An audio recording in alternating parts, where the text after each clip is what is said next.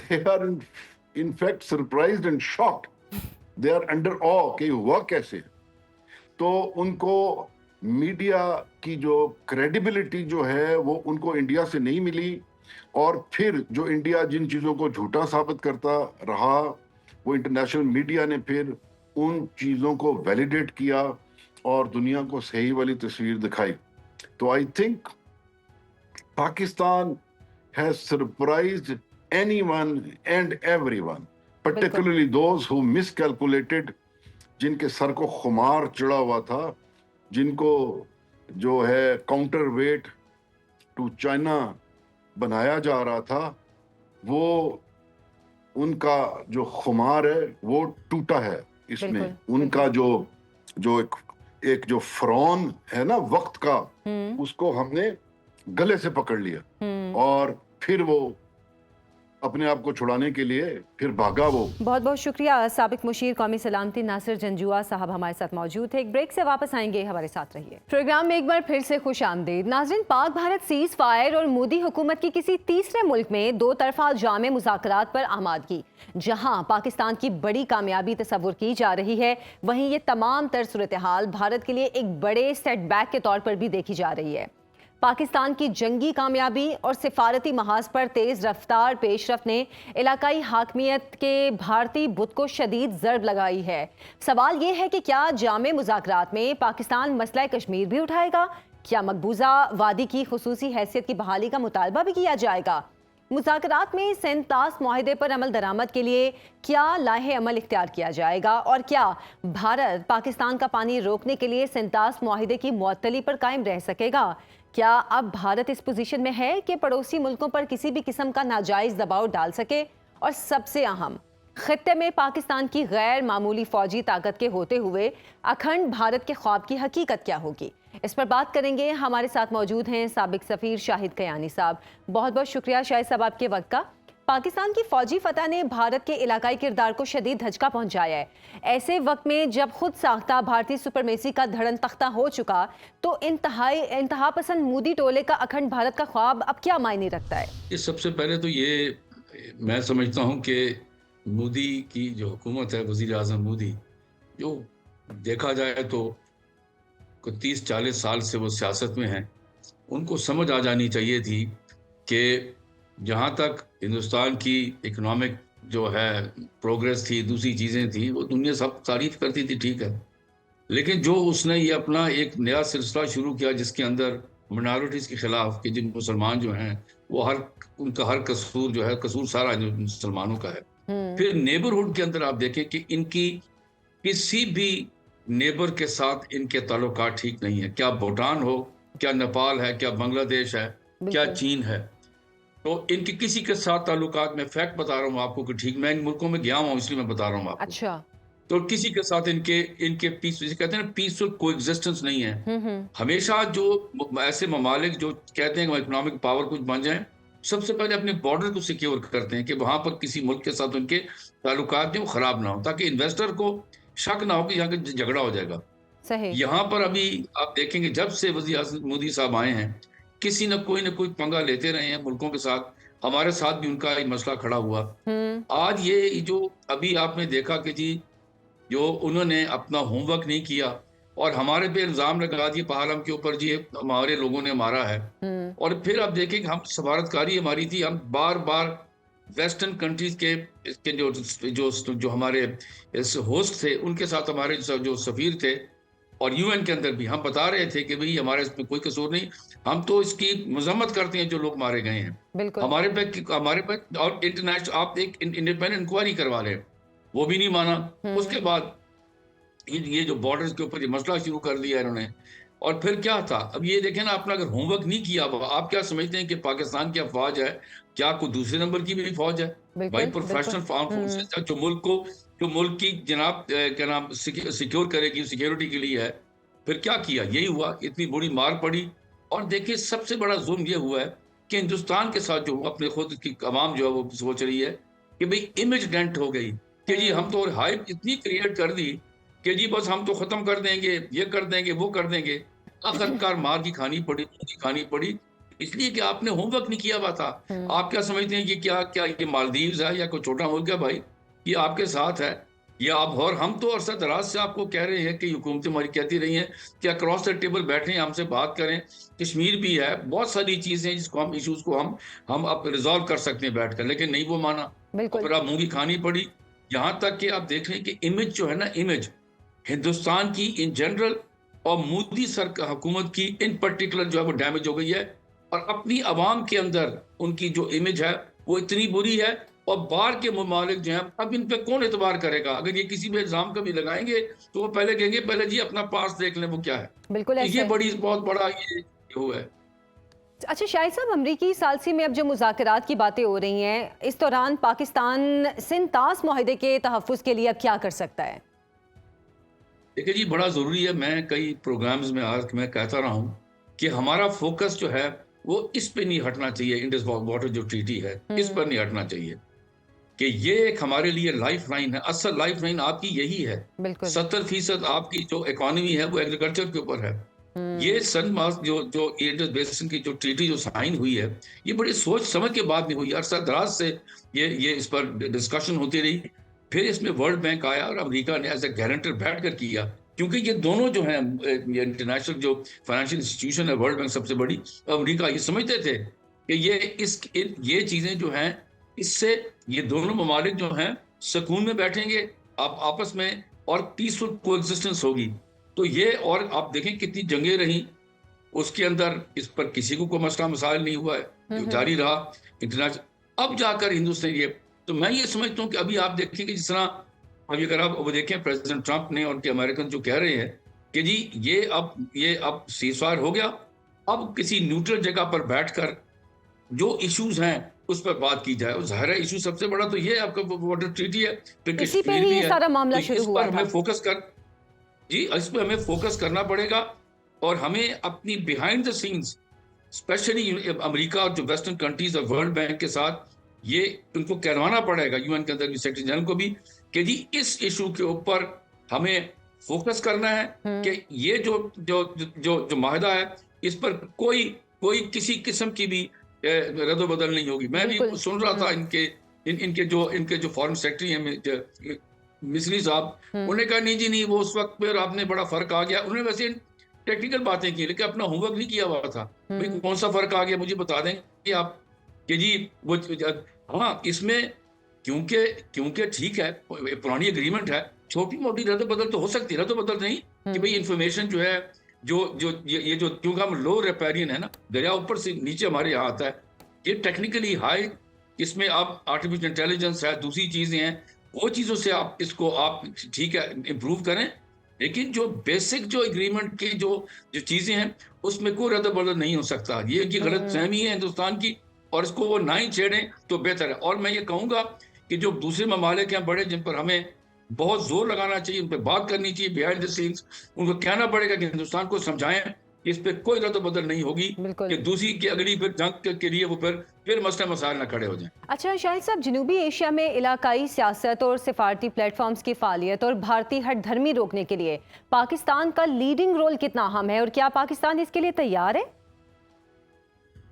دیکھیں جی آپ کو نا میں نے یہ چیز کہنی ہے, اگر آپ اس مودی حکومت کو دیکھیں اور پچھلی جو حکومتیں تھیں, واجپئی کی حکومت تھی, وہ بھی بی جے پی کے لیڈر ہی تھے. بالکل. اس سے پہلے نہرو اور دوسرے جو تھے, یہ ان میں کچھ لیڈروں میں کوئی عقل شعور تھی کہ بھی کو ایگزسٹ کیسے کرنا ہے اپنے ہمسایوں کے ساتھ. ان کے اندر جب سے مودی سرکار آئی ہے ان کو سمجھ ہی نہیں آ رہی, یہ مجھے سمجھ نہیں آتی کہ بھئی ہم ایگزسٹ کریں اور باقی تو دنیا سے چلے جائیں. ایسے ہوتا نہیں ہے. ان کی ہٹ دھرمی کے لیے میں نے آپ کو کہا ہے نا, ایک تو ابھی ان کو سبق مل گیا یہ کہ اب یہ جہریت جو کرنے سے یہ گریز کریں اور بیٹھ کر ہم سے بات کریں. دوسرا میں یہ بار بار کہہ رہا ہوں کہ ہمیں یہ جو بڑے ممالک ہیں, اس میں سب سے بڑے میں بتا رہا ہوں امریکہ ہے, چین ہے, روس ہے, پھر ویسٹرن کنٹریز ہیں, یورپین یونین ہے, ان سے بیٹھ کر ہمیں بیہائنڈ دا سینز اور بھی ویسے بھی ہمیں بات کرنی پڑے گی کہ ہندوستان کو باور کرایا جائے کہ یہ نہ کرے. اور میں ایک اور بات کہوں, جو سب سے بڑا نقصان ہوا ہے کہ سارک جو ایک انسٹیٹیوشن تھی اتنی زبردست, جس کے اندر یہ تھا کہ سمٹ اپنی جگہ پر ہے, لیکن اب جو کہتے ہیں نا جو اس کے اندر جو سوری جو لیڈرز تھے وہ اکراس دا بورڈ بیٹھ کر آپس میں بات چیت بھی کرتے تھے, ایشوز کو ڈسکس بھی کرتے تھے, اس کو انہوں نے ختم کر دیا. انہوں نے اپنے پرائم منسٹر مودی نے بلا وجہ کے, اب اس کی وجہ سے کیا ہے کہ تھرڈ کنٹریز کو کہنا پڑتا ہے کہ اگر یہ ہو جائے تو یہ بالکل ایفرٹ لیس ہوتا ہے کہ آپ ایک سمٹ میں آئے ہوئے ہیں, اب آپ سائڈ لائن پر جو میٹنگز ہیں اس میں بیٹھیں اور اس میں جو ایشوز ہیں اس کو سامنے لے کر آئیں, اور بدتدریج جو سمٹس ہوتی جائیں گی اس میں بات چیت ہوتی رہے گی اور ایشوز کو آپ ریزالو کر دیں گے. اچھا, یہ اس کا ختم ہونا بڑا نقصان دہ ہوا ہے, اس کو ریوائیو کرنا بڑا ضروری ہے. یہاں پہ آپ سے میں پوچھنا چاہ رہی ہوں کہ جنگ کا جو سرپرائزنگ ریزلٹ نکلا ہے, اس کے بعد کیا امکان ہے کہ بھارت اپنی جارحیت پر مبنی پالیسیز کا بے رحمانہ پوسٹ مارٹم کرے گا اور خود سے انہیں ترک کرنے کا فیصلہ کرے گا؟ دیکھیں جی, ابھی میں اب سمجھتا ہوں کہ ہندوستانی عوام کو اور بی جے پی کی جو پارٹی ہے ان کو سوچنا پڑے گا کہ کیا یہ لیڈر, دیکھیں ہر وقت کے لیے ایک لیڈر ہوتا ہے.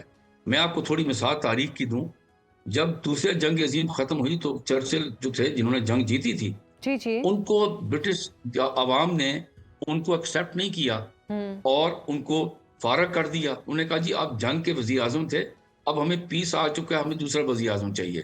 جنہوں نے نیشنل ہیلتھ سروس لے کر آئے, بہت ساری چیزیں میں وہاں پڑھ کر میں بتا رہا ہوں, بہت ساری چیزیں ایسی لے کر آئے جو امن کے وقت میں ضروری تھی. اب جو یہ پرائم منسٹر مودی ہیں, اب یہ تیسری دفعہ الیکٹ ہو چکے ہیں, اب کم ووٹوں سے ہوئے, اب ان کو عوام کو چاہیے کہ ان کو ابھی فارغ کریں, ان کو کہیں گے جی آپ بہت ہو چکا, کوئی اور لیڈر لے کر آئیں. اور بی جے پی کی جو پارٹی ہے وہ خود بھی یہ سوچے کہ کیا اس لیڈر کے تھرو آپ لیڈر کے انڈر اس لیڈر آپ اس ملک کو چلانا ہے, کہ کیا اس سے آپ کو فائدہ پہنچے گا. اتنی بڑی ہائپ کریٹ کرنے کے بعد پھر اتنی بڑی امیج جو ڈیمیج ہوئی ہے ہندوستان کی, ان کی کریڈیبلٹی جو ڈیمیج ہوئی ہے, پھر جو ڈیفنس کے متعلق اتنا کہا جاتا تھی ہم یہ ہے, اس میں اتنا آپ بجٹ یوز کر رہے تھے, کیا وہ جسٹیفائڈ ہے؟ یہ چیزیں ری تھنکنگ اب ہندوستان کے اندر ہوگی. میں آپ کو بتا رہا ہوں, آپ کو وہ اتنے گئے گزری عوام نہیں ہے, اب وہ کرے گی کہ بھائی یہ لیڈر ہمیں اس وقت اس جو اب نیا جو دور آ رہا ہے اس میں ہمیں اس کی ضرورت نہیں ہے. تو یہ مودی نے خود اپنی امیج کو ڈیمیج کیا, اپنے ملک کو ڈیمیج کیا امیج کو.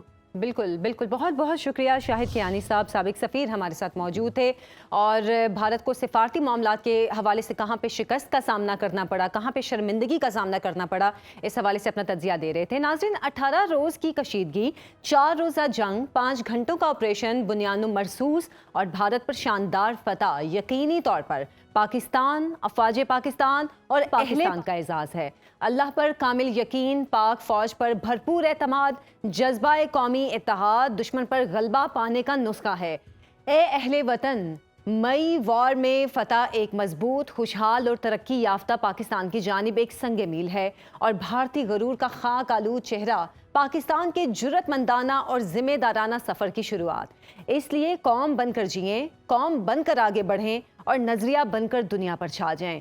عالمی اور علاقائی سیاست کے اسٹیج پر ایک باوقار کردار ہمارا منتظر ہے. انشاءاللہ آج کے پروگرام سے اجازت دیں. اللہ حافظ.